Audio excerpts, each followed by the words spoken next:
नमस्कार दोस्तों। हम प्राचीन भारत पढ़ रहे हैं और प्राचीन भारत में हमने अभी तक कुछ टॉपिक पढ़ लिए हैं। जैसे प्राचीन भारत की सांस्कृतिक विशेषताएं हमने पढ़ ली थी। उसके बाद हमने भारत की भू रणनीतिक सीमाएं एवं भौगोलिक विशेषताएं पढ़ ली थी। और उसके बाद में हम प्री हिस्टोरिक एरा अर्थात प्राक ऐतिहासिक काल अर्थात पाषाणिक संस्कृतियाँ जो थी, चाहे वो पुरापाषाण काल हो, मध्यपाषाण काल हो, नवपाषाण काल हो, चाहे ताम्रपाषाण काल हो, चाहे महापाषाण काल हो, ये सारे लेक्चर हमने देख लिए थे बढ़िया तरीके से। अब हमारा जो नेक्स्ट टॉपिक है आज वो रहेगा सिंधु घाटी सभ्यता के ऊपर। ये टॉपिक रहेगा आज, ठीक है। और इसके बाद अगला टॉपिक फिर वैदिक सभ्यता रहेगी। फिर धीरे धीरे हम आगे बढ़ते रहेंगे। तो आपके पास काफ़ी कुछ कंटेंट है already. World history complete record है, 62 वीडियोस।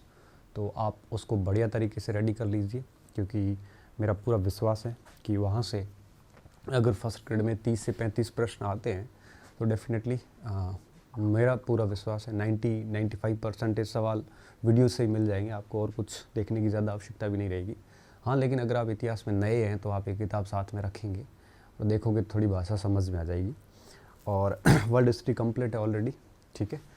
प्राचीन भारत में हम यहाँ तक पहुँच चुके हैं और अब ज़्यादा आगे दिक्कत नहीं आएगी। आगे एक महीना 1-1.5 महीना और लगेगा, फिर हमारा ये एंशियंट भी पूरा हो जाएगा। जिसके साथ साथ मैं आपका आधुनिक भी रिकॉर्ड कर रहा हूँ, तो वो भी 15 जनवरी तक आपको कंप्लीट मिल जाएगा बढ़िया तरीके से। और मेरा पूरा विश्वास है, पूरा एक्सपीरियंस है कि आप इसके ऊपर रिलायबल रह सकते हो। और साथ साथ में बुक्स पढ़ते हो तो सोने पे सुहागा है। अगर नहीं भी पढ़ते हो तो भी कोई बड़ा इश्यू नहीं है। बट हाँ, ये है कि एनसीईआरटी अगर आप 11-12 की देखोगे तो थोड़ा आपका कॉन्फिडेंस अच्छा होगा। बाकी सिलेक्शन तो इससे भी हो जाएगा, इतना कुछ है नहीं यहाँ पे। तो हम सिंधु घाटी सभ्यता पर बात शुरू करने जा रहे हैं पूरे विश्वास के साथ में। आप अच्छे से इसको आत्मसात करना, अच्छे से चीज़ों का। अच्छा, ये टॉपिक भी अपना हो चुका है, ठीक है। भारतीय संस्कृति का वैश्विक विस्तार। तो प्राचीन भारत में ले दे के हमारे पास में सिंधु और वैदिक होने के बाद में ये छोटे छोटे टॉपिक रहेंगे बस। इसके बाद ज़्यादा कुछ बचेगा नहीं। और ये जो चौल चालुक्य वगैरह इसको अपन अलग से देखेंगे, ठीक है। तो बात को हम शुरू करने जा रहे हैं और बड़ा इंटरेस्टिंग टॉपिक है, बड़ा महत्वपूर्ण टॉपिक भी है। और फर्स्ट ग्रेड में करीबन 4-5 सवाल इससे बनते ही बनते हैं, और असिस्टेंट प्रोफेसर में भी बनते हैं, स्कूल लेक्चर में भी, कॉलेज लेक्चर में भी अच्छे खासे प्रश्न आ जाते हैं। तो कहने का मतलब है कि ऐसा कोई एग्ज़ाम नहीं है जिसमें यहाँ से प्रश्न ठीक ठाक नहीं आते हो। और बड़ा मज़ेदार विषय है, टॉपिक है ये। तो इसको अपन शुरू करने जा रहे हैं। ये हमारा 5वां टॉपिक होगा आज, ठीक है। 3 और 4 हमने कर लिए हैं, आज हमारा ये 5वां टॉपिक है। और इस टॉपिक के ऊपर हम बात करेंगे। तो देखेंगे क्या इस टॉपिक में। सबसे पहली चीज़, इस टॉपिक को हमने इस 3 आयामों में बांट लिया है, ठीक है। सबसे पहले हम देखा है इसका परिचय देखेंगे। परिचय में ये देखेंगे कि इसका नामकरण कैसे हुआ, इसका स्वरूप क्या है। नामकरण में हम देखेंगे कि इसको सिंधु घाटी सभ्यता कहा जाता है, इसको हड़प्पा सभ्यता कहा जाता है, इसको सरस्वती सभ्यता कहा जाता है, इसको वृहत्तर सभ्यता कहा जाता है। तो इसके पीछे क्या लॉजिक है कहने के, किसने कहे हैं ये शब्द वगैरह वगैरह, ठीक है। उसके बाद में स्वरूप देखेंगे। स्वरूप में हम देखेंगे कि ये आदि ऐतिहासिक सभ्यता है, कांस्य युगीन सभ्यता है, नदीय सभ्यता है, नगरीय सभ्यता है। तो इनके बारे में डिटेल से समझेंगे कि और कौन सी समकालिक नदीय सभ्यताएं थी। नगरीय सभ्यता हम देखेंगे कि गॉर्डन चाइल्ड ने किस तरह से भारत में नगरीकरण की जो प्रथम द्वितीय क्रांतियां बताई उसके बारे में पढ़ेंगे। फिर हम कांस्य सभ्यताओं में देखेंगे कि दुनिया की तीसरी कांस्य सभ्यता थी। इससे पहले मिस्र और मेसोपोटामिया की सभ्यता भी कांस्य युगीन सभ्यता रही है, वो हम देखेंगे। और आदि ऐतिहासिक क्यों कहते हैं, ये पहले ही मैं प्राक इतिहास में क्लियर कर चुका हूँ, उसके बावजूद फिर इसको समझेंगे। फिर हम आएंगे इसके कालक्रम के ऊपर कि सिंधु घाटी सभ्यता का एग्जैक्ट काल क्या होना चाहिए। फिर अपन उसमें कार्बन डेटिंग से लेके, डीपी अग्रवाल से लेके, मार्शल से लेके, व्हीलर से लेके, इन सारों के मत देखने के बाद में एक लास्ट में निष्कर्ष मत पे आएंगे कि एग्जैक्टली कौन सा काल जो है वो प्रमाणिक है और किस काल हमें उत्तर परीक्षा में क्या उत्तर करना है। उसके बाद में हम उद्भव पे आएंगे कि इसका उद्भव कैसे हुआ, इस पूरी सभ्यता को बसाया किसने था। फिर हम इसमें 2 मत देखेंगे, एक विदेशी मत देखेंगे, एक देशी मत देखेंगे। और देशी मत में भी हम फिर आगे 2 भाग कर देंगे। एक ऐसा मत भी आया जिसने कहा था कि पूर्व की संस्कृतियों के विकसित रूप के रूप में है वो हड़प्पा सभ्यता का उत्थान हुआ। एक ऐसा मत भी आया जिसने कहा था कि आर्य संस्कृति ने एक प्रकार से यहाँ पे हड़प्पा सभ्यता को स्थापित किया। तो ये सारे मतांतरों के बीच में हम ये तय करेंगे कि हड़प्पा सभ्यता को किसने बसाया था, और लास्ट में निष्कर्ष निकालें कि एग्जैक्टली क्या रीज़न रहे होंगे इसके बसने के पीछे और बसाने के पीछे कौन जिम्मेदार रहा होगा, ये देखेंगे। और उसके बाद में हम देखेंगे विस्तार कि इसका विस्तार किन किन देशों में है और किन किन देशों के किन किन राज्यों में है और कितना क्षेत्रफल रहा होगा इसका, खोजें वगैरह, ये सारी चीज़ें यहाँ पे रहने वाली है। तो इस परिचय में बहुत कुछ समाया हुआ है। और अगर किसी भी परीक्षा के पाठ्यक्रम में केवल सिंधु घाटी सभ्यता की विशेषताएं ही है तो इसका मतलब ये नहीं है कि आप इसका परिचय नहीं पढ़ो, परिचय पढ़ना ही पड़ेगा और परिचय से बेसिकली सवाल भी आते हैं। उसके बाद में हम आएंगे इसकी विशेषताओं के ऊपर, जो कि सिंधु घाटी सभ्यता की जान है एक प्रकार से, क्योंकि विशेषताओं के बिना सिंधु घाटी सभ्यता का अध्ययन ही अधूरा है। तो इसमें हम देखेंगे इसकी सामाजिक, राजनीतिक, आर्थिक, धार्मिक, कलात्मक विशेषताएं, और साथ में एक पीपीटी में सबसे बड़ी विशेषता जो छूटी है वो है नगरीकरण। ठीक है, नगरीय विशेषताएं, ये पीपीटी में यहाँ छूट गया है, ये हम देखेंगे। और इसके साथ साथ में एक यहाँ पे भी चीज़ छूटी है, वो है आपकी इसकी खोज की कहानी पूरी, कि इसकी खोज कैसे हुई वो कहानी सबसे पहले हम समझेंगे। ठीक है, खोज की कहानी, ये सबसे पहली चीज़ छूटी, ये भी देखेंगे। विशेषताओं में हम देखेंगे कि हड़प्पा काल का समाज कैसा था और समाज में कितने वर्ग थे, क्या क्या था, सारी चीज़ें देखेंगे, एक एक पॉइंट देखेंगे, विदित साक्ष्यों के सहित देखेंगे कि समाज की विशेषता कैसी थी। और जैसे हम कह रहे हैं कि यहाँ पे सती प्रथा थी, तो किस बेस पे कह रहे हैं, तब हम ये कहेंगे कि वहाँ पे हमें युगल समाधान मिले हैं कालीबंगा के अंदर, लोथल के अंदर, उसके बेस पे हम कहते हैं कि यहाँ पे सती प्रथा रही होगी। मतलब जो कुछ भी समाज की विशेषताएं, राजनीतिक विशेषताएं, आर्थिक विशेषताएं, धार्मिक विशेषताएं, कलात्मक विशेषताएं जो बताई जाएगी, उन सारी विशेषताओं को विद एविडेंस हम पढ़ेंगे, कौन सा साक्ष्य कहाँ से मिला। उसके बाद में हम पढ़ेंगे कि पतन की, decline of Indus valley civilization, कि सिंधु घाटी सभ्यता का पतन कैसे हुआ, और इस पतन के कारणों पर हम विस्तृत चर्चा करने वाले हैं। और किस विद्वान ने क्या कहा, मार्शल ने क्या कहा, व्हीलर ने क्या कहा, कैनेडी ने क्या कहा, है ना, और दमयंती देव ने क्या कहा, जितने भी डीपी अग्रवाल ने क्या कहा, बीबी लाल ने क्या बोला, अमलेंदु घोष ने क्या बोला, सभी के मतांतरों पर बात करने के बाद में एक निष्कर्ष पर पहुँचेंगे कि एग्जैक्टली क्या रीज़न रहे होंगे कि जिसकी वजह से सिंधु घाटी सभ्यता का पतन हुआ। वैसे जितना उद्भव मुश्किल है, मतलब हमें इतिहासकारों को आज भी नहीं पता कि इसका एग्जैक्टली उद्भव कैसे हुआ, उतना ही इसका पतन मुश्किल है। दोनों चीज़ें बड़ी मुश्किल है, लेकिन हम मतांतरों के बाद में इस निष्कर्ष पर पहुंचने का प्रयास जो है वो करेंगे। उसके बाद में हम आएंगे कि सिंधु घाटी सभ्यता के मुख्य नगर कौन कौन से हैं जो हमें मिले हैं। वैसे विद्यार्थियों बता दूं आपको कि जैसे आप इसके पूरे साक्ष्य पढ़ोगे तो उसके बाद में नगरों में कुछ ऐसा बचेगा भी नहीं जो कुछ महत्वपूर्ण और छूट जाए। फिर भी हम लास्ट में कुछ नगरों के बारे में भी डिटेल से चर्चा करेंगे कि कौन सा नगर में क्या क्या मेन चीज़ें हैं वो प्राप्त हुई है। ठीक है, तो ये पूरा का पूरा हमारा एक ढांचा रहेगा सिंधु घाटी सभ्यता का, और इसको हम बढ़िया तरीके से देखने वाले हैं। तो आज के इस लेक्चर में सबसे पहले हम बात करेंगे सिंधु घाटी सभ्यता की खोज की कहानी, इसकी खोज कैसे हुई, क्योंकि खोज की कहानी जानना सबसे पहले ज़रूरी है। क्योंकि मैं आपको बताऊं तो 1829 से पहले, 1829 से पहले हमारा भारत का जो इतिहास है बेसिकली वैदिक काल से शुरू माना जाता था, मतलब 1500 ईसा पूर्व से शुरू माना जाता था। उससे पहले हमें पता भी नहीं था कि ऐसा कुछ है, हमारा इतिहास और पुराना है, ये हमें पता नहीं था। जैसे कि एस.एन. राव ने the story of Indian archaeology 1784 to 1947 जो पुस्तक लिखी थी, उस पुस्तक में एस.एन. राव ने कहा भी था कि मार्शल ने सिंधु घाटी सभ्यता की खोज के साथ ही भारत को उसने जहाँ पाया था उससे 3000 वर्ष पीछे छोड़ दिया। ऐसा स्टेटमेंट भी एस.एन. राव का आता है, सुरेंद्रनाथ राव का आता है। ऐसा उन्होंने इसीलिए भी कहा था कि हम जो हमारा इतिहास मान के बैठे थे, मार्शल के प्रयासों की वजह से वो इतिहास 3000 साल पीछे चला गया। मतलब सिंधु घाटी सभ्यता 3000 साल पुरानी थी। तो उस हिसाब से हम चीज़ें हैं वो समझने वाले हैं। तो आज हमारा जो लेक्चर में रहेगा, प्रयास रहेगा कि हम खोज की कहानी पूरी कर लें और साथ में हम नामकरण भी देख लें। ठीक है, बाकी फिर धीरे धीरे हम आगे बढ़ना शुरू करेंगे। कोई जल्दबाजी नहीं है, क्वालिटी के साथ कोई कॉम्प्रोमाइज़ नहीं होगा। ठीक है, आराम से समझते जाइए चीज़ों को और साथ साथ में शॉर्ट में नोट्स भी बनाते जाइए। ये आप चित्र देख रहे होंगे, ये है चार्ल्स मैसन। ये पहले व्यक्ति थे जिन्होंने पूरे यूरोपियन लोगों का सिंधु घाटी सभ्यता के प्रति ध्यान आकृष्ट करवाया। ये पहले यूरोपियन व्यक्ति थे जिन्होंने ऐसी कल्पना की कि यहाँ पर कोई सभ्यता रही होगी। ये पहले व्यक्ति थे जिन्होंने सिंधु घाटी सभ्यता के बारे में अपनी पुस्तक में लिखा, the narrative of journey of various palaces like Afghanistan, Punjab, Balochistan, ठीक है, कलात, ये सारे प्रदेशों के बारे में उन्होंने यात्रा करके सबसे पहले व्यक्तित्व थे ये जिन्होंने सिंधु घाटी सभ्यता की या यूं कहिए हड़प्पा सभ्यता की कल्पना की थी। तो प्रश्न सीधा पूछे जाते हैं कि पहले व्यक्ति कौन थे जिन्होंने हड़प्पा सभ्यता के बारे में स्पष्ट रूप से लिखा और यूरोपियन लोगों का ध्यान आकृष्ट किया। चार्ल्स मैसन के बाद में जितने भी लोग आए, चाहे अलेक्जेंडर कनिंघम आओ, चाहे अलेक्जेंडर बर्न्स आओ, चाहे वो आपके मार्शल आओ, चाहे ब्रेंटम बंधु आओ, जितने भी लोग आए थे उन सारे लोगों ने इसको ही फॉलो किया था। तो सबसे पहला व्यक्तित्व जो था सिंधु घाटी सभ्यता के बारे में वो थे चार्ल्स मैसन। तो हम चार्ल्स मैसन से बात शुरू करेंगे। खोज की कहानी बेसिकली यहाँ से शुरू होगी।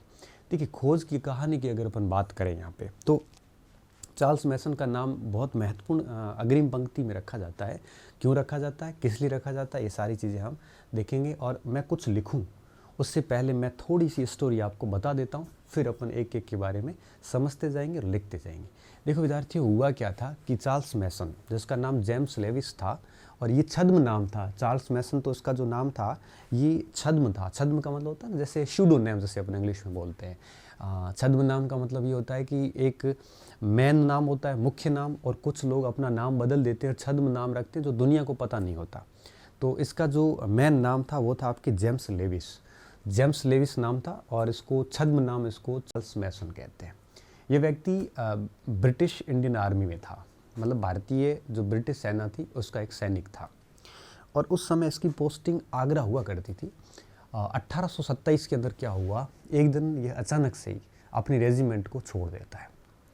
रेजिमेंट छोड़ने के बाद में आगरा से सिंधु नदी की तरफ निकलता है। और सिंधु नदी का जो एरिया था वो विद्यार्थियों उस समय ब्रिटिश शासन के अधीन नहीं था, वो स्वतंत्र एरिया था। और यह व्यक्ति कुछ सैनिकों के साथ आगरा से सिंधु नदी की ओर निकल जाता है सॉरी। और 1827 में निकलता, ध्यान दे सुनना इस बात को। और फिर वहाँ से निकलने के बाद ये सिंधु नदी के किनारे वहाँ पहुँच जाता है, मतलब आज का पाकिस्तान क्षेत्र जो है वहाँ पहुँच जाता है। और वहाँ पहुँचने के बाद में इसने वहाँ से कई सारे बुद्धिस्ट मॉन्यूमेंट, अब यूँ कहिए कि बौद्ध धर्म के कई सारे स्मारक खोजे, काबुल से लेके, बलूचिस्तान से लेके, पंजाब से लेके, है ना, इन सारे एरिया में इन्होंने कई सारी खोजें करी वहाँ पे। और ऐसे करते करते 1829 के अंदर, ध्यान रखना, जहाँ कहीं 1826 लिखा है उसको हल्के हाथ से सीधा काट देना। और मैं बात कर रहा हूँ 1829 की, क्योंकि बहुत सारी बुक्स में लिखा है कि इसने 1826 में पहली बार सिंधु घाटी सभ्यता की कल्पना की थी। यहाँ कैसा किया, ऐसा कुछ नहीं है। बेसिकली ये 1829 में पहली बार वहाँ पे हड़प्पा गांव में एक टीला देखते हैं। 1829 की बात है। और जब उसने 1829 में हड़प्पा से एक टीला देखा तो उसके बाद इसने कई सारी कल्पनाएं की। एक कल्पना ये भी थी कि हो सकता है कि यहाँ पर अलेक्जेंडर और पोरस के बीच में युद्ध हुआ हो। ऐसी कई सारी इसने कल्पनाएं की। और उसके बाद में इस पूरी सभ्यता के बारे में इस व्यक्ति ने अपनी पुस्तक नैरेटिव ऑफ वेरियस जर्नीज, जिसमें अफ़गानिस्तान, पंजाब, कलात, बलूचिस्तान क्षेत्रों की जो यात्रा थी उसके ऊपर इसने एक नैरेटिव जर्नी पुस्तक लिखी थी। और उस पुस्तक में इन्होंने ये जिक्र किया। तो 1829 के अंदर पहली बार जेम्स लुइस या लेविस या चार्ल्स मैसन ने वो पहली बार हड़प्पा सभ्यता के ऊपर दृष्टि डाली। और पहली बार इस व्यक्ति ने कल्पना की कि ऐसी कोई सभ्यता यहाँ पे रही होगी। इस व्यक्ति के बारे में थोड़ा और अगर डिटेल से बात करें तो ये काफ़ी सालों से भारत में था। और आपको अगर पता हो तो जो द्वितीय आंग्ल मराठा युद्ध हुआ था उसके अंतर्गत बहुत सारे युद्ध लड़े गए थे, आपको पता होगा। 1805 के अंदर आंग्ल मराठा युद्ध के क्रम में भरतपुर के अंदर भी एक युद्ध लड़ा गया था। भरतपुर के युद्ध में जाट रणजीत सिंह थे और यशवंत राव होलकर थे। इन दोनों ने मिलकर गैनार्ड लेक को पराजित किया था। और जब ब्रिटिश सेना पराजित हुई थी साथियों, उस समय ब्रिटिश सेना में चार्ल्स मैसन एक सैनिक के रूप में थे वहाँ पे। तो ये उस सेना में भी भागीदारी कर चुके थे। और 1827 के अंदर इसने सेना छोड़ भी दी थी। तो चार्ल्स मैसन पहले व्यक्ति थे जिन्होंने सिंधु घाटी सभ्यता के बारे में बात की। चार्ल्स मैसन के बाद में विद्यार्थियों दूसरा जो नाम आता है वो आता है अलेक्जेंडर बर्न्स का। देखो अलेक्जेंडर बर्न्स जो थे वो भी सैनिक थे और उनकी मृत्यु जल्दी हो गई थी। उनकी मृत्यु काबुल और अंग्रेज़ों के बीच में जब आंग्ल अफ़गान वार हुआ था 1834 का, उस वार में वो मारे गए थे। लेकिन उस समय उसने बुखारा अफ़गानिस्तान क्षेत्रों की यात्राएं की थी और उन्होंने माई जर्नी ऑफ बुखारा लिखी थी और उसमें उन्होंने हड़प्पा सभ्यता के बारे में जानकारी दी थी। 1834 की बात है। उसके बाद में मतलब 31 से 34 के बीच में उसने वो सारी चीज़ें लिखी थी। अभी भी हड़प्पा सभ्यता के बारे में डिटेल सामने नहीं आई थी। फिर तीसरे नंबर पे आते हैं अलेक्जेंडर कनिंघम। ये सबसे महत्वपूर्ण चेहरा है यहाँ पे। अलेक्जेंडर कनिंघम को बहुत कुछ उपाधियों से नवाजा जा सकता है। अलेक्जेंडर कनिंघम भारत आते हैं। ये भी ब्रिटिश आर्मी की इंजीनियरिंग जो रेजिमेंट थी उसमें एक प्रकार से कर्मचारी थे और इनका न्यूमिस्मेटिक्स मतलब मुद्रा शास्त्र और पुरातत्व शास्त्र में काफ़ी रुचि थी इनकी।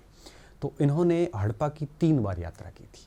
एक 1852-53 के अंदर 53 में गए, दूसरा 1856 में गए और तीसरा 1872 व 73। 3 बार इन्होंने हड़प्पा की यात्रा की थी, ठीक है। और जब पहली बार गए तो कुछ ज़्यादा नहीं मिला, लेकिन जब दूसरी बार गए 1856 में तो इनको बहुत सारी मोहरें प्राप्त हुई थी, जिसमें एक यूनिकॉर्न की मोहर भी थी, ठीक है ना। वो आगे अपन समझेंगे यूनिकॉर्न की मोहर क्या थी।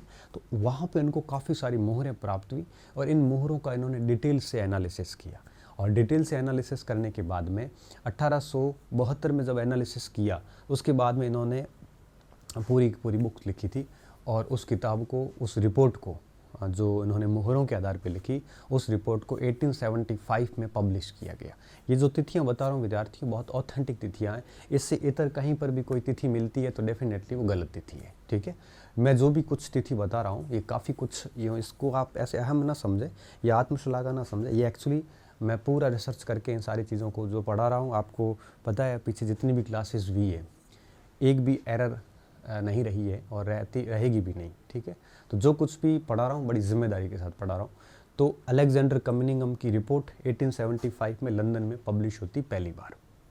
फिर आगे क्या हुआ, फिर 1875 में रिपोर्ट पब्लिश होने के बाद में कई सारे पुरातत्ववेताओं की नज़र हड़प्पा सभ्यता पे पड़ी। लेकिन इस व्यक्ति ने किया क्या था, 1875 में जो रिपोर्ट पब्लिश करी, इसको जो हड़प्पा की मोहर प्राप्त हुई थी वो मोहर आपके बिना कुबड़ के सांड की मोहर थी। ऐसी मोहरें मिस्र में प्राप्त हुई थी। तो फिर इसने कहा कि ये सभ्यता उन्हीं सभ्यताओं का हिस्सा रही होगी, कोई नई सभ्यता नहीं है। तो इस प्रकार से एक जो प्रश्न खड़ा हुआ था वो वापस एक प्रकार से शांत हो गया। इसके बारे में अगर अपन बात करें तो अलेक्जेंडर कनिंघम को भारतीय पुरातत्व का पिता कहा जाता है, फादर ऑफ इंडियन आर्कियोलॉजी कहा जाता है। और इन्होंने 1861 के अंदर कलकत्ता में आर्कियोलॉजिकल सर्वे ऑफ इंडिया, भारतीय सर्वेक्षण पुरातत्व सर्वेक्षण विभाग की स्थापना की थी। और 1861 के बाद में फिर ये उसके डायरेक्टर जनरल भी बन गए थे, जो कि लगभग 85 तक बने रहे। उसके बाद में लगभग 85 कह रहा हूँ, एग्जैक्टली सन थोड़ा इधर उधर हो सकता है। फिर जेम्स बर्गेस उसी भारतीय पुरातत्व विभाग के डायरेक्टर जनरल बने। लेकिन फिर वित्तीय संकट के कारण, जैसे अपन बक संकट बोलते हैं, क्योंकि एडवर्ड बक कलेक्टर हुआ करते थे बंगाल के अंदर, उन्होंने कहा कि ये पैसे नहीं हमारे पास में। और बक ने क्या किया, बक क्राइसिस बताते हुए और उसने एएसआई को बंद कर दिया, एएसआई के सारे कर्मचारियों को बाहर निकाल दिया। और एएसआई मतलब भारतीय पुरातत्व विभाग जो कनिंघम ने स्थापित किया था, वो बंद किसने किया था, एडवर्ड बक ने उसको बंद कर दिया था। तो एक प्रकार से सारी खोजें जो हो रही थी वो ठंडे बस्ते में आ गई। उसके बाद में लॉर्ड कर्जन भारत के वायसराय जब बनते हैं और लॉर्ड कर्जन की दिलचस्पी जो है वो काफ़ी कुछ रही थी इस पुरातत्व में। तो उसने 1902 के अंदर पुनः एक बार इस भारतीय पुरातात्विक विभाग को पुनर्जीवन दिया और 1902 के अंदर उसने मार्शल को, जॉन मार्शल जिसे अपन कहते हैं, उस जॉन मार्शल को क्या बनाया, भारतीय पुरातत्व विभाग का डायरेक्टर बनाया। ये भारतीय पुरातत्व विभाग के 1902 में डायरेक्टर बने और 1928 तक डायरेक्टर रहे। और इसी व्यक्ति को श्रेय जाता है, इसी व्यक्ति के निर्देशन में, इसी व्यक्ति के शासन में, इसी व्यक्ति के निदेशक रहते हुए, इसी व्यक्ति के नियंत्रण में सिंधु घाटी सभ्यता की खोज हुई थी। इस व्यक्ति ने 1917 में वहाँ से दिलचस्पी लेनी शुरू करी। और इन्होंने भारतीय इतिहासकार एक दो इतिहासकारों को पहले भेजा पुरातत्वविदों को कि आप देखिए कि कनिंघम की जो रिपोर्ट है क्या ठीक है कि नहीं है, वहाँ पे जाके एक बार रिसर्च कीजिए। तो भारतीय पुरातत्ववेताओं ने इतना दिलचस्पी नहीं ली और मोस्टली सभी ने यही बोला कि ऐसी कोई सभ्यता वहाँ पे नहीं है। लेकिन 1917 में खुद ने दिलचस्पी लेनी स्टार्ट करी और इन्होंने वो पाकिस्तान के अंदर लरकाना और साहिवाल ज़िलों में खुदाई करनी शुरू करी राखालदास बनर्जी और दयाराम साहनी के साथ में।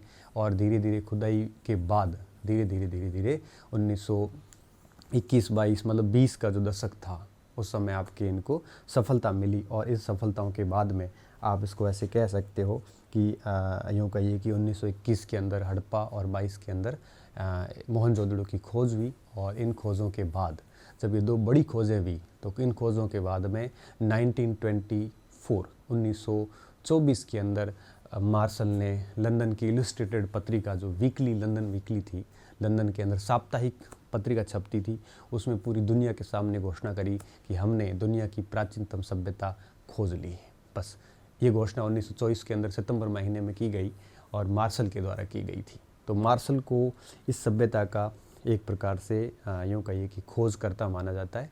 इन्हीं के निर्देशन में दयाराम साहनी, राखालदास बनर्जी, के.एन. दीक्षित, बहुत सारे लोग थे, ठीक है, और एलस्टाइन, इन सारे लोगों ने इन्हीं के निर्देशन में सारा का सारा काम किया था।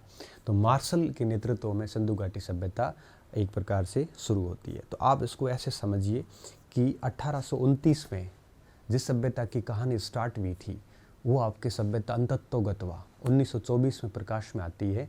और उसके बाद मार्शल 1928 में चले जाते हैं। इन्होंने Mohenjodaro and Indus valley civilization पुस्तक लिखी, उसमें बहुत कुछ प्रकाश डाला। 1931 की पुस्तक है वो। फिर मार्टिन व्हीलर इनके बाद में आ जाते हैं।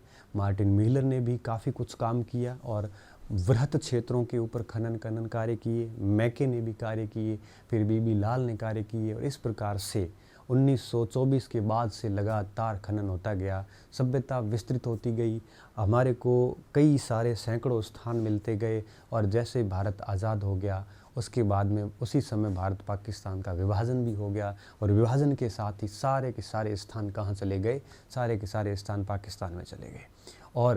और जब सारे स्थान पाकिस्तान में चले गए तो 1947 के बाद नई तरीके से काम शुरू हुआ और वो काम रोपड़ से शुरू किया गया, ठीक है, रोपड़, कालीबंगा, वहाँ से काम शुरू हुआ।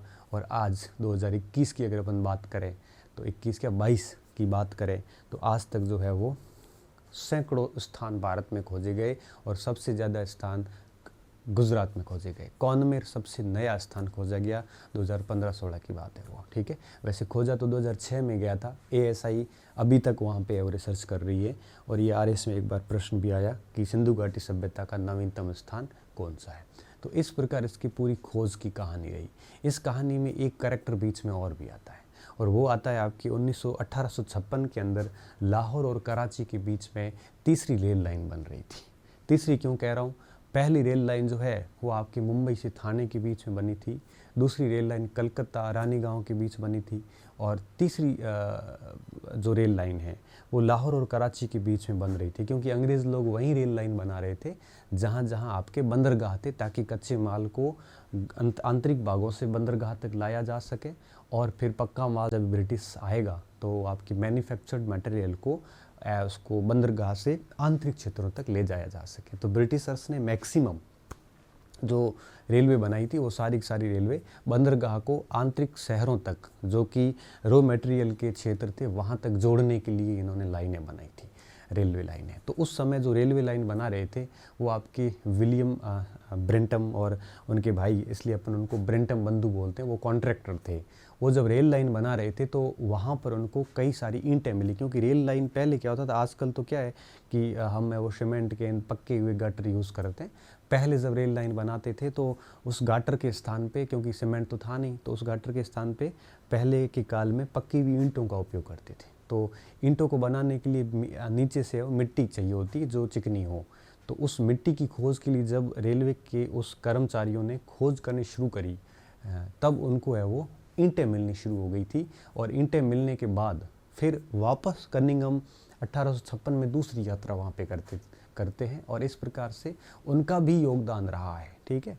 तो कोई बहुत बड़ा योगदान नहीं, हाँ ठीक है, उन्होंने भी कहा कि ऐसी ईंटें हमारे को मिल रही है, तो मतलब एक प्रकार से उन्होंने भी ध्यान आकृष्ट करवाने का काम किया। इस पूरी कड़ी में लॉन्गवर्थ डैम्स करके एक और व्यक्ति का भी नाम आता है, उसको भी कई सारी मुद्राएं मिली थी। तो ये 4-5 नाम आते जिन्होंने सिंधु घाटी सभ्यता में सबसे बड़ा योगदान दिया था। ये उन लोगों के मैं नाम बता रहा हूँ जो आपके मुख्य हैं। और ये सारे के सारे जो डेटास थे, ये डेटा मैंने ऑलमोस्ट हडवा की वेबसाइट से और गवर्नमेंट ऑफिशियल से लिए हुए। तो आपको किसी किताब में कुछ भिन्न मिलता है तो आप उस पर लाल पेन है वो बेझिझक चला सकते हो, ठीक है। तो ये 3 लोगों का हमारे पास में था और ये हड़प्पा और मोहनजोदड़ो के स्थान है। तो हमारा प्रयास है कि आज हम इस पूरी कहानी को समझ के लिखना शुरू करेंगे, ठीक है। तो उम्मीद कर रहा हूँ ये कहानी आपको अच्छे से समझ में आ गई होगी। चार्ल्स मैसन से बात शुरू की, अलेक्जेंडर बर्न्स पे लेके आए, वहाँ से कनिंघम पे लाए और वहाँ से मार्शल पे लाए, ठीक है। तो ये 4-5 मेन कैरेक्टर थे जिन्होंने सिंधु घाटी सभ्यता की खोज में महत्वपूर्ण भूमिका है वो निभाई थी। इन सारों में जितने भी प्रश्न बनते हैं मोस्टली इन 500 के ही बनते हैं। ये कभी मैसन का बनता है तो मैसन का प्रश्न सीधा यही बनता है कि पहली बार प्रकाश मिलाने का श्रेय किसको जाता है, तो मैसन को जाता है। कनिंघम का श्रेय बनता है इसकी मोहरों की रिपोर्ट के बेस पे बनता है या इसके पुरातात्विक विभाग पे बनता है। मार्शल का सवाल ये बनता है कि किसके निर्देशन में या किसके नेतृत्व में सिंधु घाटी सभ्यता की खोज हुई थी, या बनता है कि सिंधु घाटी की सभ्यता की खोज के समय ASI के डायरेक्टर जनरल कौन थे, इस टाइप से सवाल बनता है, ठीक है। और इसके अलावा और ये बाकी के जो प्रश्न है ये जनरली बनते नहीं, लेकिन कड़ी से कड़ी जुड़ना बहुत ज़रूरी होती है, ठीक है। तो अब अगर अपन बात को शुरू करेंगे तो आपको दिक्कत नहीं आएगी, क्योंकि मैंने पहले आपको एक पूरी आउटलाइन जो है वो दे दी है और इस आउटलाइन के साथ साथ अब हम आगे शुरू करते हैं।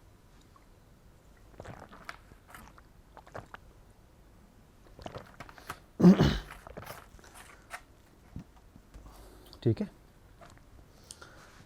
सबसे पहले आएगा आपके चार्ल्स मैसन, ठीक है। अब देखिए चार्ल्स मैसन के संबंध में आपको क्या क्या ध्यान रखना है। पहला पॉइंट, इनका मूल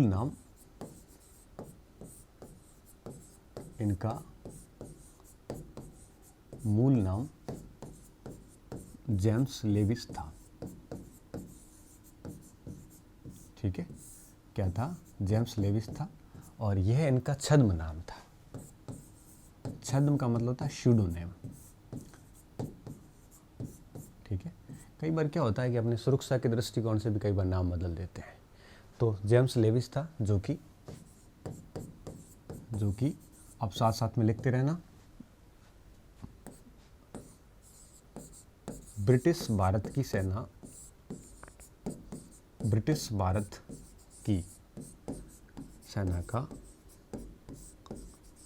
का भाग था, ठीक है। सेना का भाग था। आगे क्या ध्यान रखना है कि इसने भरतपुर युद्ध में भी भाग लिया था। अब भरतपुर युद्ध कब हुआ था? तो आप लिख लोगे 1805 में हुआ था। यह द्वितीय आंग्ल मराठा युद्ध का हिस्सा था। द्वितीय आंग्ल मराठा युद्ध का हिस्सा था।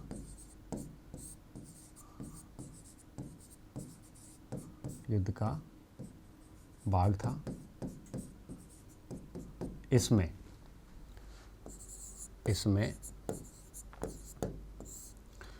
रणजीत सिंह जाट भरतपुर के शासक थे। रणजीत सिंह जाट एवं यशवंत राव होलकर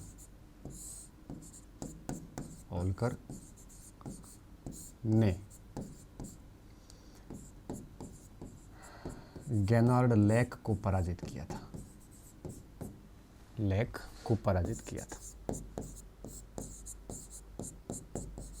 ठीक है, ये एक्स्ट्रा जानकारी है। कई बार क्योंकि आंग्ल मराठा युद्ध भी आपको पढ़ना ही है, क्योंकि आपको अच्छे से पता है सिख मराठा सारे जाट सब कोर्स में है, तो ये वहाँ पे भी आएगा। अभी से ध्यान होगा तो ज़्यादा ठीक लगेगा, ठीक है। पहली बात। दूसरा पॉइंट आपको क्या ध्यान में रखना है, 1827 के अंदर 1827 में मैसन आगरा से सिंधु नदी की ओर और अपने साथियों के साथ प्रस्थान करते हैं। साथ साथ में लिखने जाना, अपने साथियों के साथ प्रस्थान करते हैं। ठीक है, देखिए उस समय ये जो सिंधु नदी क्षेत्र था, मतलब जिसमें आपके कुछ अफ़गानिस्तान का एरिया भी आ जाएगा, सिंध का एरिया आ जाएगा, नीचे बलूचिस्तान का एरिया आ जाएगा, इस पर उस समय अंग्रेज़ों का शासन नहीं था। उस समय वो स्वतंत्र एरिया थे पूरे के पूरे। ठीक है, प्रस्थान करते हैं तथा अनेक प्राचीन स्मारकों की खोज करते हैं। स्मारकों की खोज, जब इन्होंने इतने सारे प्राचीन स्मारक खोजे तो फिर इनका इंटरेस्ट जो है वो आपके पुरातत्व की ओर होने लग गया। मतलब इनकी रुचि बढ़ने लग गई और खोज की रुचि बढ़ने लग गई, और ये 1829 में उन स्थानों पे पहुंच गए जहां पे आज हड़प्पा सभ्यता हमें प्राप्त हुई थी। ठीक है, फिर आगे देखिए, वर्ष 1829 में, ये डेट महत्वपूर्ण है आपके लिए। वर्ष 1829 में कई सारी किताबों में 26 है, लेकिन मैं आपको बहुत कन्फर्म बता देता हूँ, 26 में ये आगरा में ही थी। ये 1827 से ही आगरा छोड़ते हैं। ठीक है, इसलिए मैंने ये बात लिखी कि 1827 में मैसन ने आगरा छोड़ा। ठीक है, तो 1827 में मैसन ने आगरा छोड़ा था, और 1829 में हड़प्पा में एक टीला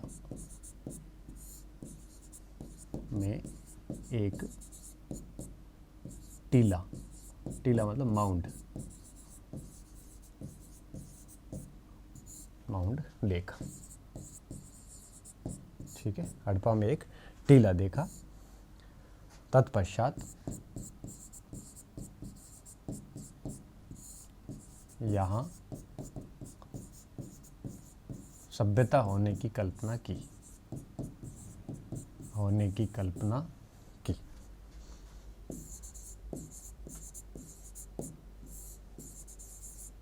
ठीक है, तो ये तो बातें याद रखनी है, और अगली पीपीटी पे मैं जा रहा हूँ, जब तक आप इसको आराम से लिख लो, और नेक्स्ट पीपीटी में हम देखेंगे कि और क्या हुआ, इसको आगे बढ़ाते रहना।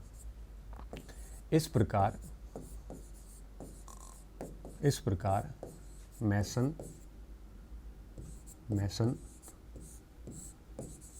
प्रथम व्यक्ति थे जिन्होंने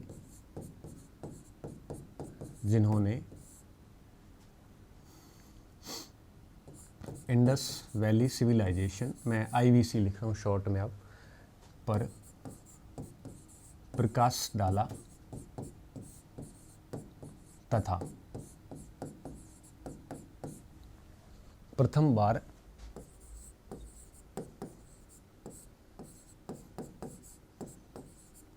यूरोपीय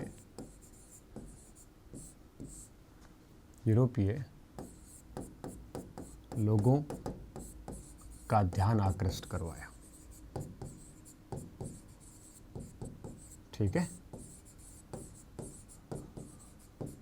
तो ये पहले व्यक्ति थे जिन्होंने इस सभ्यता की कल्पना की थी, प्रकाश डाला था, रोशनी डाली थी, और पूरे यूरोपियन लोगों का ध्यान आकृष्ट करवाया। अभी तक ये चला आ रहा था कि मिस्र, मेसोपोटामिया यही सभ्यताएं हैं, ये नहीं होगी। ठीक है, और ये अपने आप में बहुत बड़ी बात थी, क्योंकि 1805 के आसपास मिस्र की सभ्यता के बारे में भी काफ़ी कुछ लिखा जा रहा था, और उसके 20 साल बाद ये सारी घटना हो रही थी, तो एक अपने आप में बड़ी घटना थी विश्व इतिहास में उस समय। ठीक है, मैसन ने इसके बारे में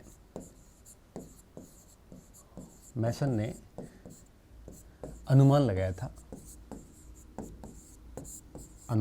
था कि यहाँ पर अवश्य ही सिकंदर व पोरस का युद्ध हुआ होगा।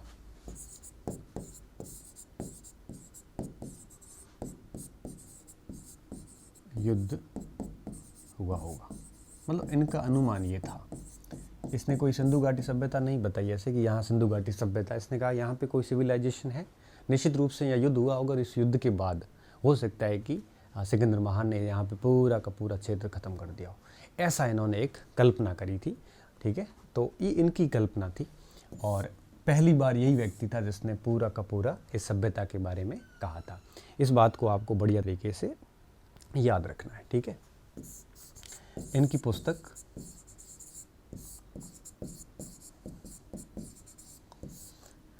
नैरेटिव ऑफ वेरियस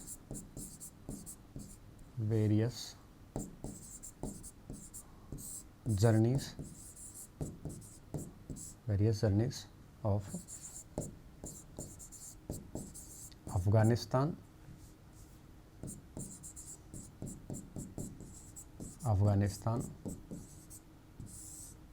बलूचिस्तान,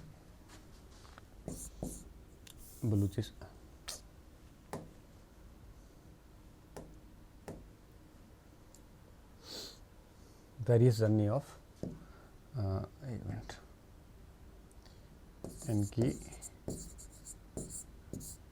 इनकी पुस्तक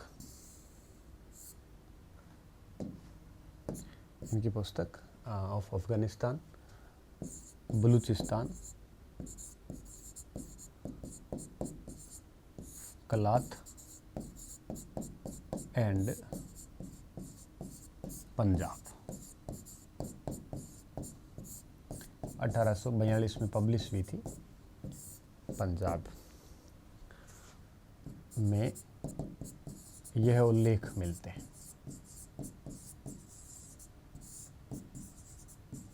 ठीक है, ये आप है वो लिख लो आराम से।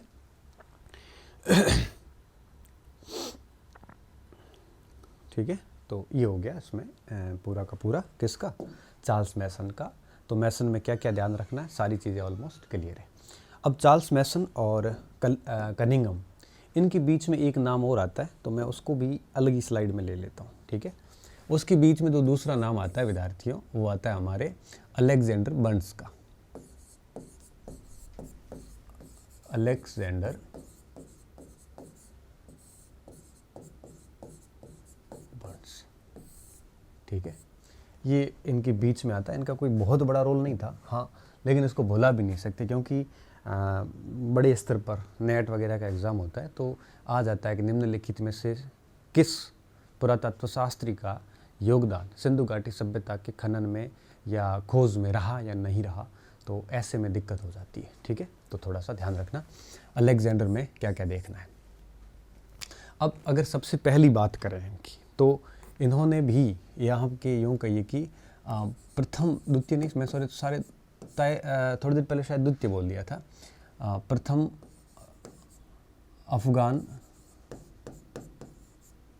और अंग्रेज़ों का जो संघर्ष था उसमें इन्होंने भाग लिया था। ठीक है, ठीक है, अफगान के अंदर संघर्ष हुआ था, काबुल के अंदर,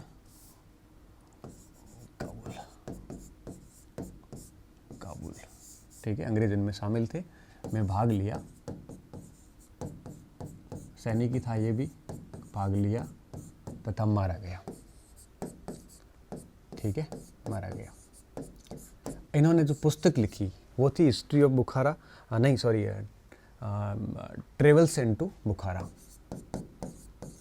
ट्रेवल्स इनटू बुखारा।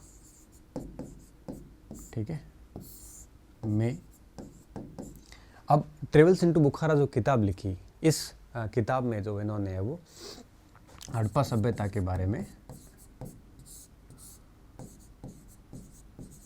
या में मैसन द्वारा उल्लिखित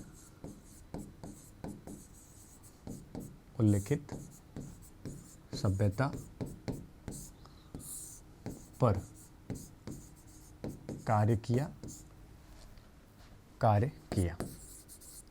ठीक है, इन्होंने भी डिटेल में जानकारी दी काफ़ी, और ये कार्य 1831 से 34 के बीच में रहा था। ठीक है, ये थोड़ा सा ध्यान रखना। तो इनका बहुत बड़ा योगदान नहीं है, सामान्य योगदान है अलेक्जेंडर बर्न्स का। अब तीसरे नंबर पे विद्यार्थी नाम आएगा, सबसे बड़ा वो आएगा अलेक्जेंडर कनिंघम का। और कनिंघम को हमें बढ़िया तरीके से याद रखना है, इसमें काफ़ी कुछ है यहाँ पे याद रखने के लिए। सबसे पहली चीज़, ये थे कौन? ये जो सेना थी, सेना में जो अभियांत्रिकी है, इंजीनियरिंग, अभियांत्रिक रेजिमेंट के सिपाही थे, रेजिमेंट के कर्मचारी थे, बाद में पुरातत्व तथा मुद्रा शास्त्र का मतलब होता है जो मुद्राओं का अध्ययन करता है, जैसे हम इंग्लिश में न्यूमिस्मैटिक्स बोलते हैं, न्यूमिस्मैटिक्स, ठीक है। मुद्रा शास्त्र में रुचि लेने लगे।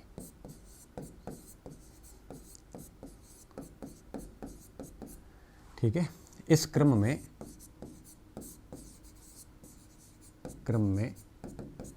कनिंघम 3 बार हड़प्पा की यात्रा करते हैं,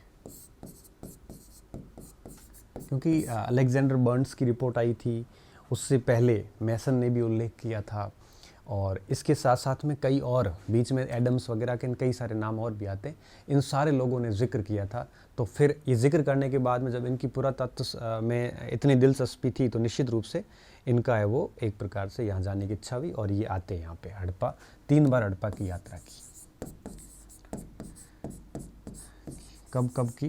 तो 1853 में की, 1856 में की, और 1872-73 में की। ठीक है, ये बहुत इम्पोर्टेंट बात है, ये ध्यान रखना। और कई सारी किताबों में 2 बार ही लिखा हुआ है, लेकिन असल में ये कितनी बार गए हैं? 3 बार गए हैं। ठीक है, यहाँ पे थोड़ा ध्यान देना। अब 3 बार यहाँ पे गए, और 3 बार यहाँ जाने के बाद इन्होंने किया क्या वहाँ पे?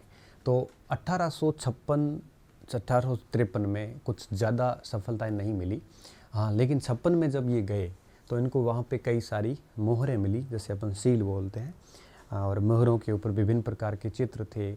72 में गए तो भी मोहरें मिली। ठीक है, कुछ ईंटें भी प्राप्त हुई। तो हमें ये ध्यान रखना है कि स्पेशली इन्होंने मोहरों का अध्ययन किया। ठीक है, मुद्राएं और मोहरों में क्या अंतर है वो भी हम आगे बात करेंगे। मोहरें बेसिकली क्या होती थी? मोहरें जो सामान आयात निर्यात करते थे उनके ऊपर एक ठप्पा लगा देते थे, निशान होता था, ताकि एक तो क्या, सामान जब दूसरी जगह गंतव्य स्थल तक पहुंचेगा तो इसकी गारंटी रहेगी कि भाई इसके साथ कोई छेड़छाड़ नहीं हुई है, और दूसरा पता रहेगा कि ये आपके सामान किस स्थान से आया हुआ है, क्योंकि हर क्षेत्र का अपना एक लोगो होता है। आज भी अपन देखते हैं ना, डाक विभाग में कोई ऐसे सामान आता है तो उसके ऊपर एक ऐसे सील लगी हुई होती है। जब हम चुनाव करवाने जाते हैं तब भी हम उसकी मुहर लगवाते हैं चुनाव आयोग की, ताकि ये अश्योरिटी रहे कि भाई इस माल के साथ कोई छेड़छाड़ नहीं हुई है, और दूसरा ये भी रहे पहचान भी सुनिश्चित हो। तो सुरक्षा और पहचान दोनों के लिए जिस ठप्पे का उपयोग किया जाता था उसे मोहरें कहते थे। ठीक है, तो यात्रा की, और इन यात्राओं के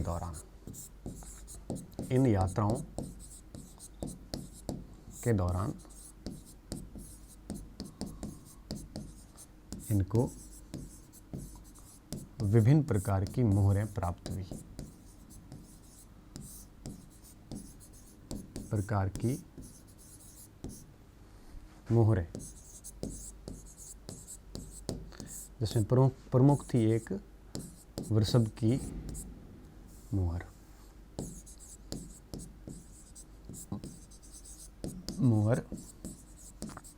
प्रमुख। ठीक है, विभिन्न प्रकार की मोहरें प्राप्त हुई।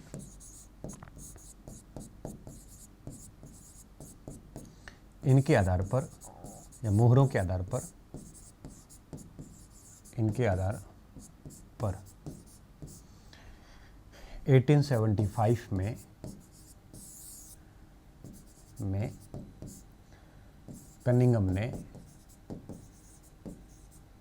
कनिंघम ने एक रिपोर्ट प्रस्तुत की, एक रिपोर्ट प्रस्तुत की।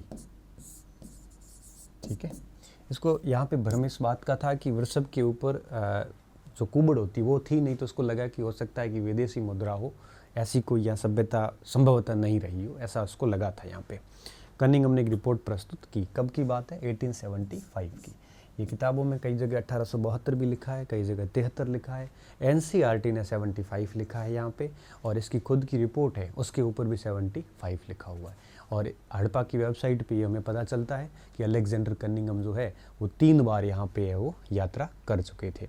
इस बात का हमें है वो ध्यान रखना है, काफ़ी इम्पोर्टेंट है हमारे परीक्षा के दृष्टिकोण से। ठीक है, तो इस प्रकार इन्होंने ये काम किया। इसके साथ साथ इन्होंने एक और जो महत्वपूर्ण काम किया वो ये था कि इनको भारतीय पुरातत्व विभाग का जनक कहा जाता है। ठीक है, और क्यों कहा जाता है? क्योंकि इन्होंने इंडियन आर्कियोलॉजिकल सर्वे की स्थापना की थी। तो उसके बारे में थोड़ी हम डिटेल से जानकारी ले लेते हैं, उसके बाद में हम आगे बढ़ते हैं। कनिंघम को भारतीय पुरातत्व का जनक कहा जाता है।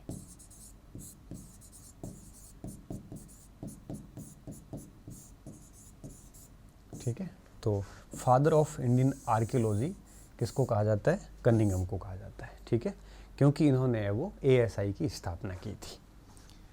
ठीक है, इसको मैं अगली स्लाइड पे ले रहा हूँ, पहले आप इसको आराम से देख लो, और देखने के बाद इसको आप जैसे जैसे मैं लिख रहा हूँ वैसे वैसे आप भी इसको लिखते रहो। ठीक है, अब मैं अलग स्लाइड पे ले रहा हूँ। कनिंघम ने भारतीय पुरातत्व सर्वेक्षण विभाग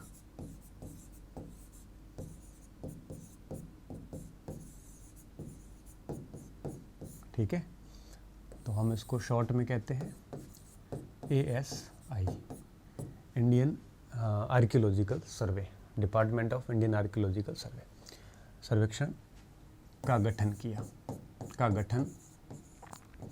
1861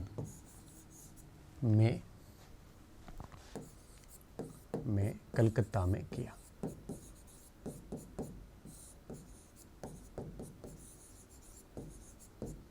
चाहे कार्यालय देहरादून में भी था ना, कलकत्ता में किया।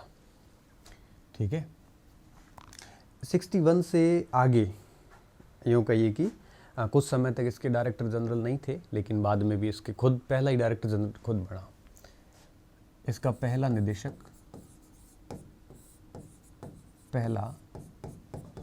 महानिदेशक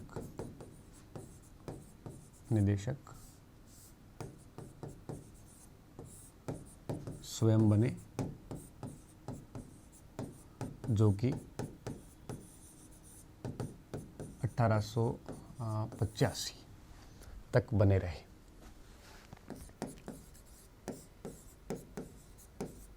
ठीक है, 85 तक बने रहे। तत्पश्चात बर्गेस बने,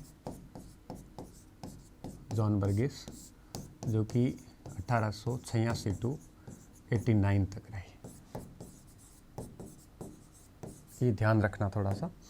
और यहाँ पे क्या हुआ, ये मैं बात इसलिए बता रहा हूँ क्योंकि जब हम कर्जन पढ़ेंगे तब वापस यही बात वापस आएगी, फिर आपको भी लगेगा कि भारतीय पुरातत्व विभाग 2 बार कैसे स्थापित हुआ। कई बार आता है कर्जन ने स्थापित किया, कई बार आता है कि कनिंघम ने किया। ठीक है, तो उसको मैं क्लियरफाई कर रहा हूँ पूरा ही। ठीक है, फिर क्या हुआ, एडवर्ड बक ने आर्थिक संकट का हवाला देते हुए संकट का हवाला देते हुए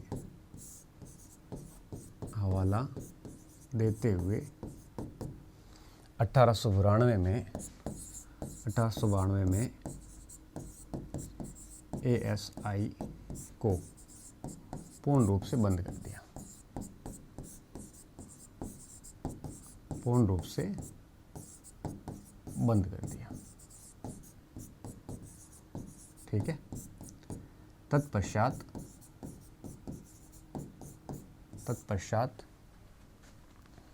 इसकी पुनर्स्थापना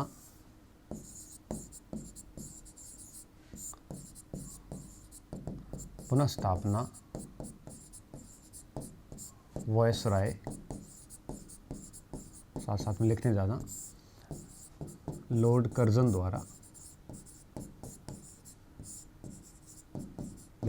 द्वारा 1902 में की गई। ठीक है, 1902 में की गई तथा पहला महानिदेशक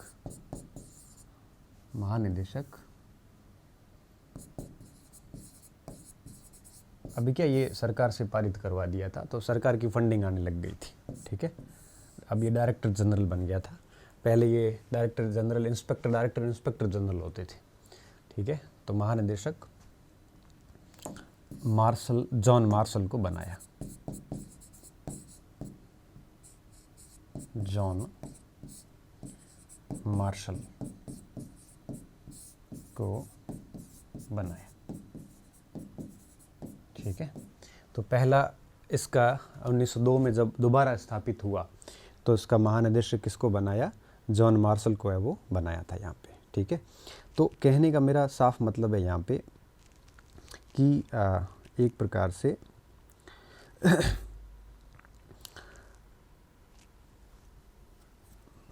मार्शल हो गया, एडवर्ड बर्क हो गया। अच्छा, इसको एक चीज़ मैं और बताना चाह रहा था, भूल गया था। इसे बक संकट भी कहा जाता है। ठीक है, एक बार नेट में मेरे हिसाब से प्रश्न था कि किस संकट के तहत एएसआई को हमेशा के लिए बंद किया गया था?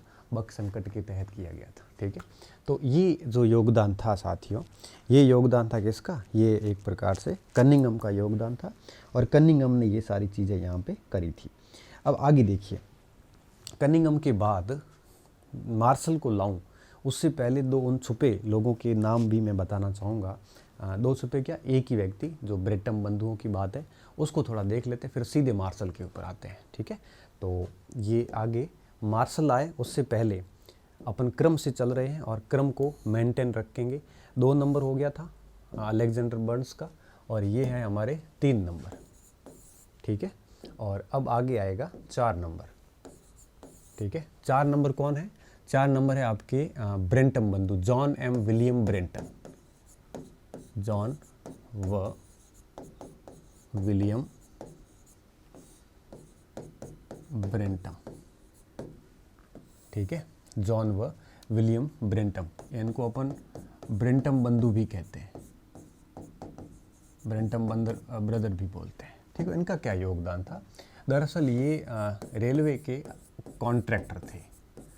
रेलवे लाइन बिछाने के क्या थे? कॉन्ट्रैक्टर थे और 1856 के अंदर लाहौर और कराची के मध्य, लाहौर व कराची के मध्य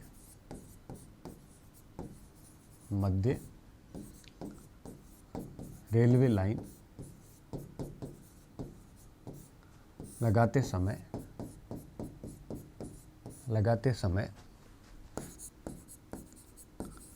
पक्की ईंटें प्राप्त हुई। ठीक है, तो कनिंघम को यहाँ पर भी काफ़ी मदद मिली थी। ये ब्रेंटम बंधु थे। एक नाम विद्यार्थी और भी साथ में आता है, देखिए इसको आप आराम से लिख लो। अब ब्रेंटम बंधुओं के बाद में यहाँ पे एक नाम लॉगवर्थ डैम्स का भी आता है। लॉगवर्थ डैम्स ने भी एक सील प्राप्त की थी, लॉगवर्थ डैम्स। ठीक है, क्या नाम है? Longworth Dames. और इसने a text book of Balochi language किताब लिखी थी। A text book of Balochi language, ठीक है। ये किताब लिखी और इसमें इसने लिखा है कि इसको भी कनिंघम जैसी मुहर प्राप्त हुई थी। तो इसने भी एक प्रकार से काफ़ी बड़ी अच्छी खासी रिपोर्ट जो है वो एक प्रकार से दी थी, और ये बात भी 1891 की है, ठीक है। तो ये बात हो गई यहाँ पे, ये सारी चीज़ें होगी। मार्शल को निर्देशक बना दिया और ये 1902 से लेकर 1928 तक रहेगा। इसके बाद में व्हीलर आ जाएगा, ठीक है। ये 1902 से 28 तक क्या रहेगा, डायरेक्टर रहेगा, डीआईजी रहेगा वहाँ पे, सॉरी डीजी रहेगा। अब नाम आता है जॉन हर्बर्ट मार्शल का। काफ़ी इम्पोर्टेंट है, और मार्शल ही इम्पोर्टेंट है क्योंकि मार्शल ही वो व्यक्ति थे जिनके नेतृत्व और निर्देशन में सिंधु घाटी सभ्यता की खोज हुई थी, ठीक है। तो अपन मार्शल में देखते हैं क्या क्या देखने हैं, सारी चीज़ें देखते हैं। पहली बात, कितने व्यक्ति ले लिए, 5 ले लिए। अब ये 6ठा नंबर है। तो 1902 से 1928 के मध्य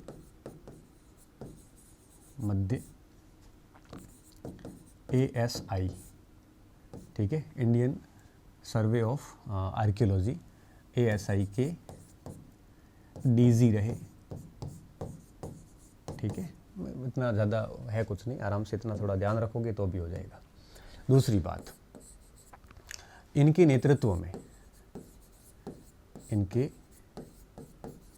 नेतृत्व व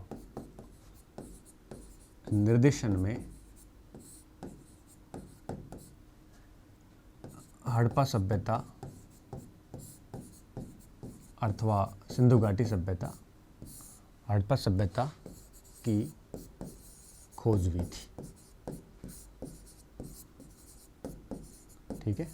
तो अगर आपसे पूछें कि सिंधु घाटी सभ्यता की खोज के समय भारतीय पुरातात्विक विभाग का निदेशक कौन था, हेड कौन था, जॉन मार्शल थे। या ये पूछें कि किन के नेतृत्व या निर्देशन में, कॉलेज लेक्चरर 2016 के पेपर में सवाल एज इट इज ऐसे ही आया था कि किसके नेतृत्व में या निर्देशन में, डायरेक्शन कहो चाहे कंट्रोल कहो, के नियंत्रण में है वो सिंधु घाटी सभ्यता की खोज हुई थी।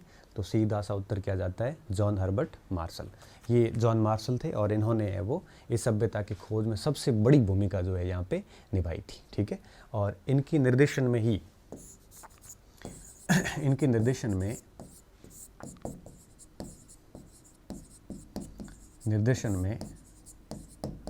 पहले हड़प्पा व बाद में मोहनजोदड़ो की खोज हुई। मोहनजोदड़ो की खोज हुई, ठीक है। अब देखिए, इसको आप 1 मिनट पहले इसको देख लो आराम से, ताकि आपको लिखने में दिक्कत ना हो। अब सबसे पहले किसकी खोज होती है, हड़प्पा की, और बाद में किसकी खोज होती है, मोहनजोदड़ो की। अपन एक एक के बारे में देख लेते हैं। सबसे पहले हम हड़प्पा के बारे में देख लेते हैं कि हड़प्पा की खोज किसने की, ठीक है। स्थान कौन सा है, तो स्थान है रावी नदी का बायां किनारा, ठीक है, साहिवाल जिला,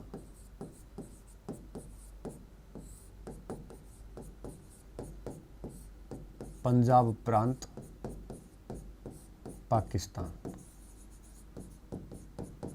कई बार तो यही पूछ लेते हैं कि सिंधु घाटी सभ्यता की खोज किस नदी से हुई थी, तो सिंधु घाटी सभ्यता की खोज रावी नदी से हुई, क्योंकि पहला स्थान हड़प्पा खोजा गया था, और हड़प्पा किस नदी के किनारे है, रावी नदी के किनारे। और रावी नदी में भी कई बार ये पूछ लेते हैं कि हड़प्पा सभ्यता जो है वो रावी नदी के किस ओर है, दाईं ओर है या बाईं ओर है, ऐसे भी पूछ लेते हैं।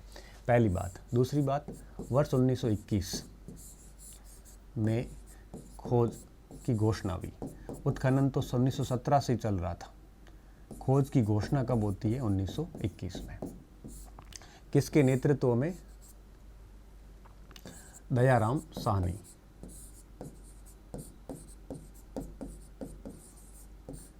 के नेतृत्व में खुदाई हुई थी।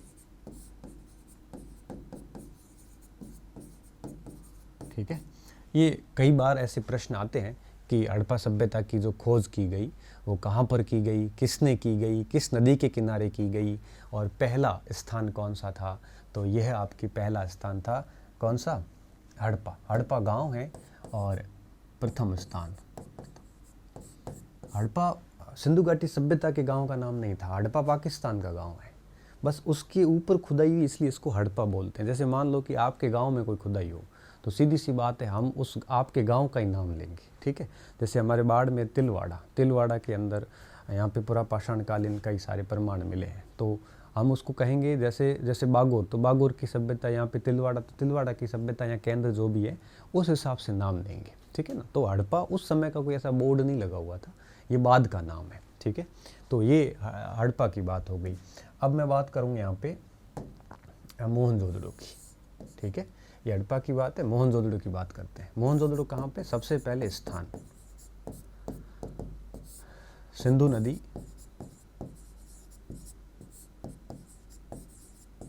ठीक है, सिंधु नदी और लरकाना ज़िला। ये ज़िला कई बार पूछते हैं, लरकाना साहिवाल दोनों। ठीक है, पहले ये हड़प्पा मोंटेगोमरी ज़िले में हुआ करता था, बाद में साहिवाल नया ज़िला बन गया, तब वो साहिवाल में आ गया है। ठीक है, तो अब मोंटेगोमरी मत करना। ठीक है, सिंधु नदी, लरकाना ज़िला, सिंध प्रांत पाकिस्तान, सिंध प्रांत पाकिस्तान। ठीक है, ये हो गया इसका स्थान। अब बात आती है कि खोज किसने करी, कब करी? 1922 में। 1922 में राखाल दास बनर्जी कह दो या आर.डी. बनर्जी कह दो, राखाल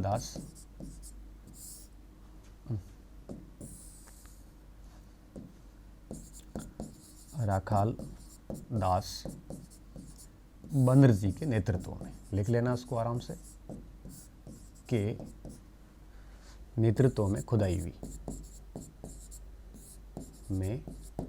खुदाई। ठीक है, तत्पश्चात, ठीक है, अब देखिए आगे ऐसा नहीं है कि राखाल दास बनर्जी अकेले नहीं किया था, आगे चलकर यूँ कहिए कि जो काशीनाथ नारायण दीक्षित थे, के.एन. दीक्षित ने भी आगे खुदाई की थी और मार्शल ने भी इसकी है वो खुदाई की थी। तत्पश्चात काशीनाथ दीक्षित व मार्शल ने विस्तृत खुदाई करवाई,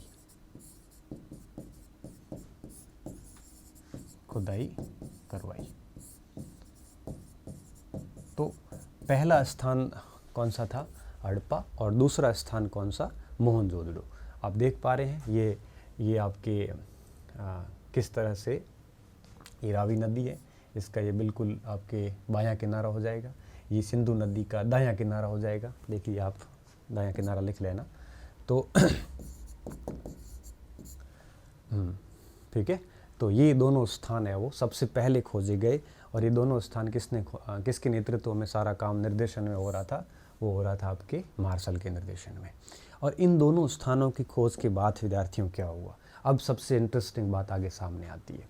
अब 1924 के अंदर मार्शल ने लंदन के एक न्यूज़पेपर में खबर छपवाई और उसके तहत घोषणा करी पूरी दुनिया के समक्ष कि हमने है वो सिंधु घाटी सभ्यता या दुनिया की प्राचीनतम सभ्यताओं में से एक सभ्यता की खोज करी है। ऐसी घोषणा के साथ ही दुनिया पूरी की नज़रें सिंधु घाटी सभ्यता के ऊपर आ गई। तो अब देखिए आगे क्या क्या ध्यान रखना है, और मैं कुछ मेन पॉइंट आप इसको आराम से देख लो, उतार लो इसको, फिर अपन आगे बढ़ते हैं। ठीक है, उक्त दोनों घोषणाओं के बाद उक्त दोनों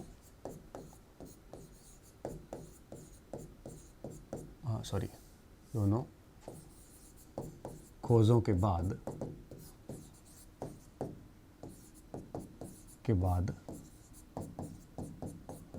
मार्शल ने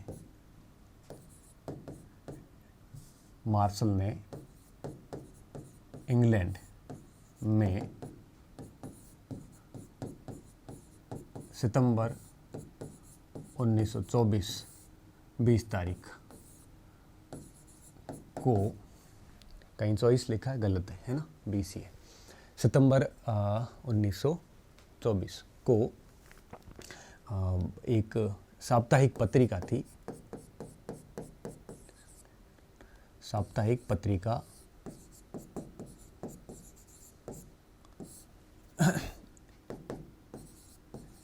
इल्युस्ट्रेटेड लंदन वीकली न्यूज़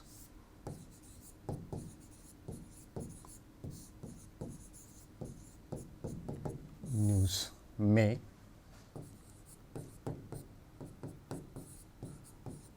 सिंधु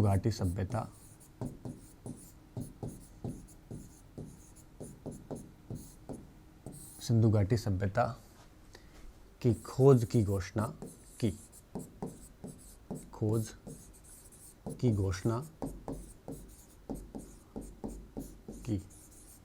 तथा आगे चलकर 1927 में सिंधु घाटी सभ्यता नाम दिया।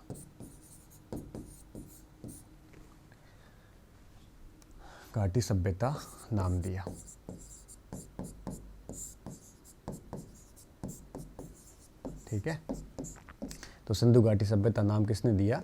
इन्होंने दिया, मार्शल ने। और तत्पश्चात मोहनजोदड़ो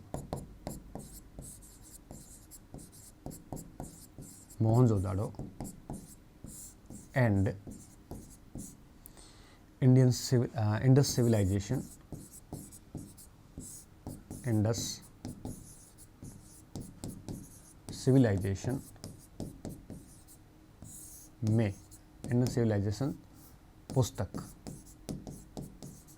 पुस्तक में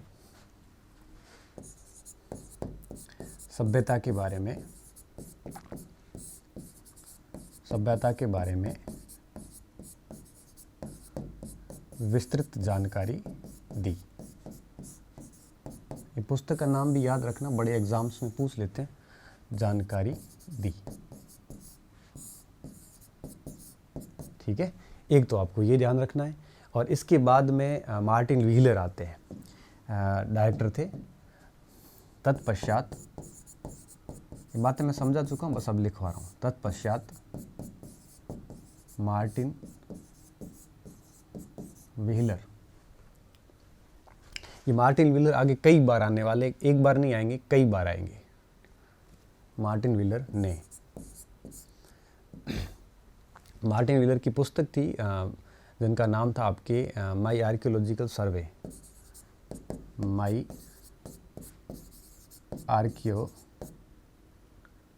archaeological survey to India and Pakistan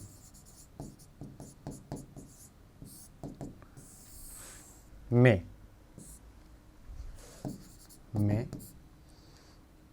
इस सभ्यता पर विस्तृत विश्लेषण किया है, विस्तृत विश्लेषण लिखा है, विस्तृत विश्लेषण किया है। ठीक है, ये इनकी किताब का नाम याद रखना। कई बार किताबों के नाम और सामने सुमिलित करो करके है वो पूछ लिया जाता है। ये किताब बहुत बाद में पब्लिश हुई थी, शायद 1976 के आसपास की है। ठीक। ठीक है। सन इतने महत्वपूर्ण नहीं, बट लेखक कौन है ये थोड़ा ध्यान रखना। अब बस बात पूरी होने वाली है। और अब देखिए आगे, मार्टिन लुइलर की बात हो गई और मैके ने भी इसकी तारीफ़ की थी। आगे मैके भी आएगा। मैके ने अपनी पुस्तक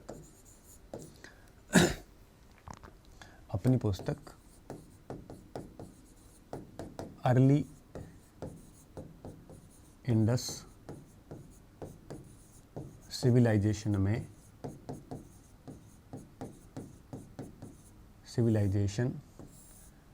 में भी इस सभ्यता का समग्र विश्लेषण किया है, का विशद वर्णन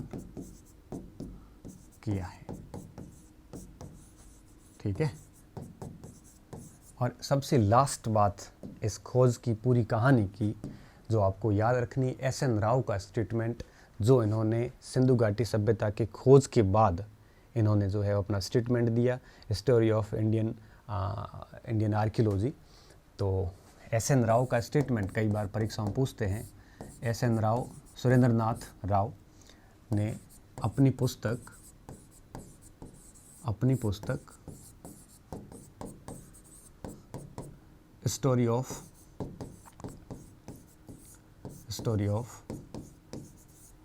इंडियन आर्कियोलॉजी